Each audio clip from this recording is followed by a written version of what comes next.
सरकारी खाजगी नोकरी करत असत. तेही बाहेरगावी राहायचे. दिवाळी दसरा कधी सणावाराला ते कधी मध्ये रुंजेवाडीला यायचे. पाण्याचं म्हणाल तर गाव वेगवेगळ्या विहिरी आणि एकुलत्या एका तळ्यावरच अवलंबून होते. गावातील भांडण तंटे तसे सरपंच आणि पोलीस पाटील गावातच सोडवायचे. त्यामुळे कोर्ट कचेरी मुक्त गाव होते. एकंदरीत रुंजेवाडी गाव तसं हशाल खुशाल होतं. रुंजेवाडीत गोविंदा आपल्या गीता नावाच्या बायकोला घेऊन राहायचा. घर बघाल तर ढिनाचे. कशा बशा 2-3 खोल्या, ढोरं वासरं शेळ्या बांधायला एक झोपडीवजा कोठा. कोरडवाहू 4 एकर शेतात दोघं दिवस निघून दिवस मावळस्तोवर राब राबायचे आणि आपल्या मोडक्या तोडक्या संसाराचा गाडा कसा बसा हाकायचे. कधी भाजीला मीठ नाही तर कधी रोटीला पीठ नाही. या कृषी प्रधान देशात शेतकरी गरीब कसा, हा सदाचा नाकलनीय प्रश्न. गोविंदाने आपला मुलगा मनोहर आणि मुलगी सुलोचना यांचे एकाच मांडवात लग्न लावून दिले. मनोहरला मंगल नावाची गुणी पोर पत्नी म्हणून भेटली, तर सुलोचनाला रमेश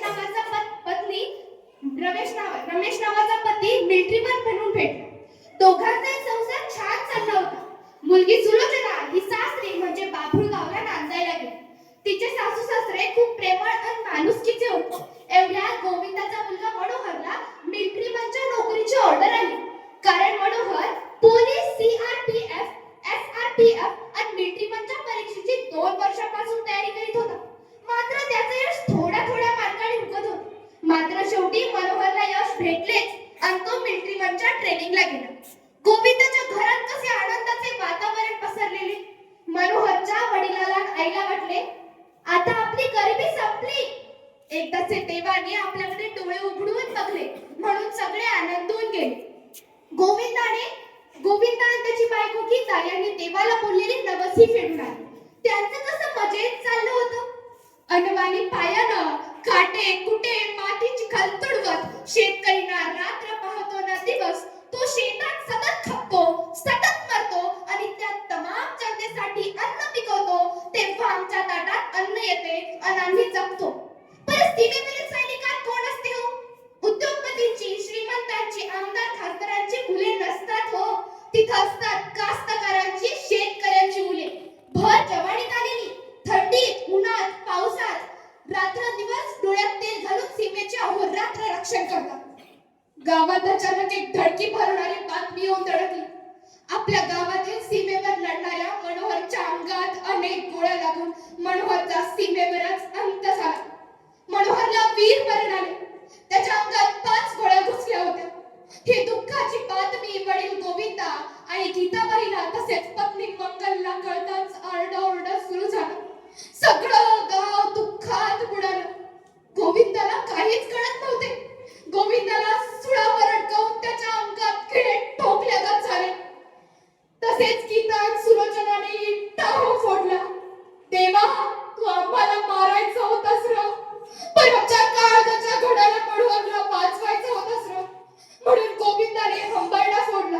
तसेच गीता सुलोचनाने टाहो फोडला. ते जमिनीवर पडून कडा लोळू लागले. दोन्ही हाताने ते आपला ऊर पडवून घेऊ लागले. मनोहरची ॲम्ब्युलन्स मध्ये प्रेत आले. शासकीय इमामात मनोहरचा अंत्यविधी पार पडला. तोफांची सलामीही दिली. मंगलला विधवा करून आई बाबाला दुःख सागरात लोटून मनोहर निद्रेत निजला. कुणी सांगाल का आपल्या पोटच्या जवान पोराविना त्या माय बापांना जगावं कसं? नुकतंच लगीन झालेल्या मंगलला तिचं हे असलं विधवापण कसं घालवावं? जय जवान कसं म्हणावं र? शेतकऱ्याच्या पोरानं सैनिकाचा जाऊन असंच कुठवर करावं. शेतकऱ्याने आणि सैनिकाने सगळ्याचे दुःख आपल्या शिरावर कुठवर उचलावे. सैनिकात गेलेल्या मनोहरला कसले सुख नाही, चैन नाही की कसलाच आनंद नाही आणि थेट मृत्यूनच गाठावं त्यास. कसं म्हणावं? कोणत्या तोंडानं कपाळावर हात ठेवून सॅल्यूट करून जय जवान जय किसान कसं म्हणावं रे देवा? दुसरी दुःखद बातमी आली. गोविंदाचा जावई रमेश ज्या गाडीत बसून चालला होता त्याच्या गाडीचा ऍक्सिडेंट झाला. रुंजेवाडीत जशी बातमी आली तसे सगळे गाव दुःखाच्या आगीत होरपळले. आता मात्र गोविंदाच्या